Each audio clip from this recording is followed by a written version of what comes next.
സാമൂഹിക നവോത്ഥാനം എന്ന് പറയുന്നത് അത് വ്യത്യസ്ത വിഭാഗങ്ങൾ തമ്മിലുള്ള ആദാന പ്രദാനങ്ങളിലൂടെ, കൊള്ളലിലൂടെ, കൊടുക്കലിലൂടെ ഒക്കെയാണ് സംഭവിക്കുന്നത്.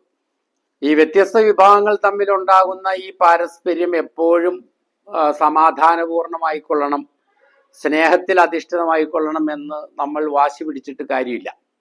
ചിലപ്പോഴൊക്കെ അത് സംഘർഷങ്ങളിലേക്ക് പോകും.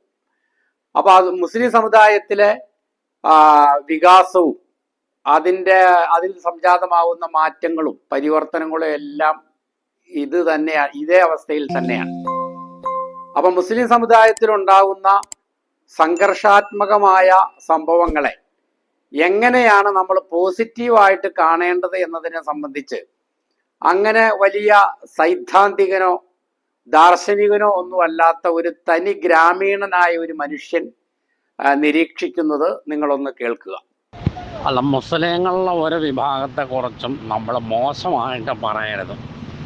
പ്രത്യക്ഷത്തിൽ മോശമായി ചിത്രീകരിക്കാവുന്ന എന്തെങ്കിലും അവരിൽ നിന്ന് ഉണ്ടായാൽ പോലും ഒരു നല്ല തഅ്വീൽ കൊടുത്ത് അത് തൗഹീദിന് വേണ്ടിയിട്ടാണ്, അല്ലെങ്കിൽ അതുപോലെയുള്ള ഉദാത്തമായ ഏതെങ്കിലും ലക്ഷ്യങ്ങൾക്ക് വേണ്ടിയിട്ടുള്ള ഒരു കഷ്ടപ്പാടാണ് എന്നുള്ളതിൻ്റെ മേൽ അതിനെ മഹ്മൂലാക്കണം, അതിനെ ചുമക്കണം.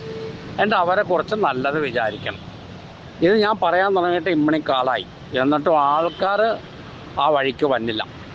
ആൾക്കാർ കുറ്റം കണ്ടുപിടിക്കാൻ വേണ്ടി നടക്കാം. അവർ തമ്മിൽ തല്ലുകൂടി, അയ്യേ മോശമായി, അങ്ങനെയല്ല. മോമിനിയങ്ങളിൽപ്പെട്ട രണ്ട് വിഭാഗം തമ്മിൽ നമ്മൾ മുൻഗാമികൾ തമ്മിലുണ്ടായ യുദ്ധങ്ങളെ പറ്റിയൊക്കെ അങ്ങനെയല്ല പറയാറ്. രണ്ട് കൂട്ടരും ഹക്കിൻ്റെ മേലിലാണെന്നല്ലേ പറയല്. രണ്ട് കൂട്ടരും ഹക്ക് സ്ഥാപിക്കാൻ വേണ്ടിയിട്ടാണ് ആ യുദ്ധം നടത്തിയത്. അതെന്തേ മുൻഗാമികളിൽ മാത്രം പരിമിതപ്പെടുത്തണം? പിൻഗാമികളിലും അങ്ങനെ ആയാൽ കൊള്ളൂലേ? എറണാകുളം പത്മ ജംഗ്ഷനിലൊരു പള്ളിയിൽ തല്ലുണ്ടായപ്പോഴും ഞാൻ അങ്ങനെ പറഞ്ഞത്, രണ്ട് കൂട്ടരും സ്വർഗത്തിലാണെന്നാണ് പറഞ്ഞത്.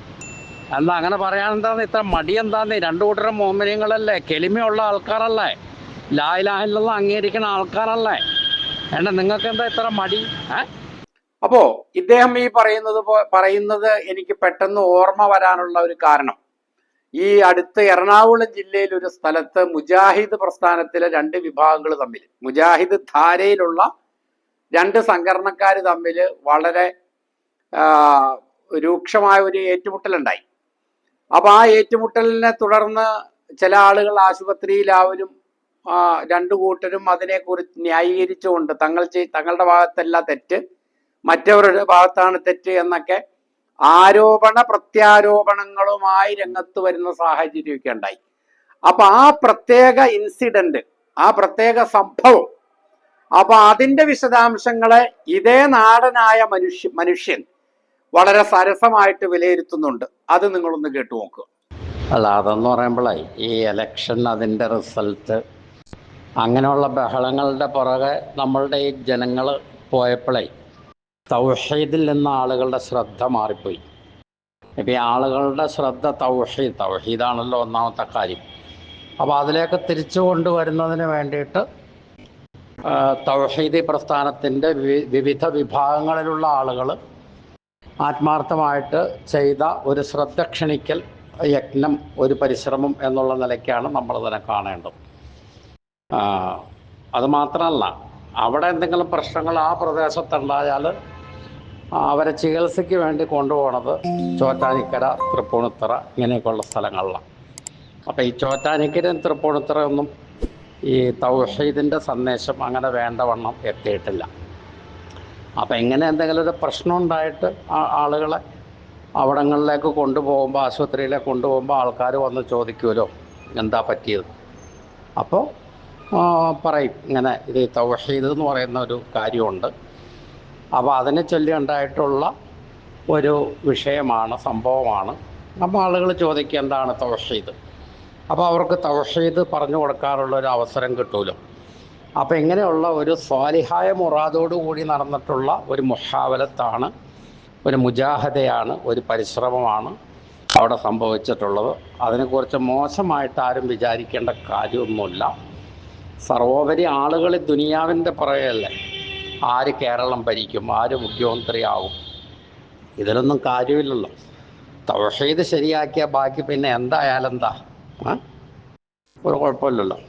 അപ്പം അതിന് വേണ്ടിയിട്ട് ഉള്ള ഒരു മുന്നേറ്റമാണ് അവിടെ ഉണ്ടായത്. അതിനെക്കുറിച്ച് ആരും വേറെ ഒന്നും ധരിക്കരുത് എന്നുള്ളതാണ് ഈ വൈകിയ വേളയിൽ പറയാനുള്ളത്. അപ്പൊ കേട്ടല്ലോ. അപ്പോ അതുകൊണ്ട് ഇത്തരം സംഭവങ്ങൾ ഉണ്ടാവുമ്പോൾ നമ്മൾ ആരും അമ്പരന്ന് പോകരുത്. ഇങ്ങനെയൊക്കെ നമ്മുടെ സഹോദരങ്ങൾ തമ്മിൽ ഏറ്റുമുട്ടുകയാണല്ലോ, ഇത് നമ്മുടെ ആശയം, നമ്മുടെ ദീൻ, നമ്മുടെ മതം നൽകുന്ന സ്നേഹത്തിന്റെയും സാഹോദര്യത്തിന്റെയും സന്ദേശങ്ങൾക്ക് കടകവിരുദ്ധമാണല്ലോ, ഇത് വളരെ വേദനാജനകമാണല്ലോ എന്നോർത്ത് ഒരുപാടൊന്നും നിങ്ങൾ ആരും നീറരുത്. ഇതിനെയൊക്കെ തന്നെ പോസിറ്റീവായിട്ട് കാണാനും അൽഹംദുലില്ലാ അതിലൂടെ എന്തെങ്കിലും ഗുണപരമായ മാറ്റങ്ങൾ, സാമൂഹ്യ മാറ്റം, സാമൂഹ്യ പരിവർത്തനം, നവോത്ഥാനം ഉണ്ടാവുകയാണെങ്കിൽ അൽഹംദുലില്ലാ അത് ഉണ്ടായിക്കോട്ടെ എന്ന് ആശ്വസിക്കാനുള്ള ഒരു മാനസിക ഔന്നത്യത്തിലേക്ക് നിങ്ങളൊക്കെ വളരണം എന്ന് മാത്രമാണ് പറയാനുള്ളത്.